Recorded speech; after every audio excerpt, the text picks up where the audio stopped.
Good afternoon, everyone. How's the year starting off for you? I wish all of you a year full of achievements, and I'm hoping my Pokemon pulls are some of the best ones yet this year.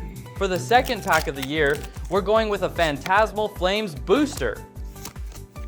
To keep getting more content like this, please like and subscribe to the channel. And for the last 3 cards, we've got a Moltres, a Brambleghast, and a Blowtorch full art. Amazing.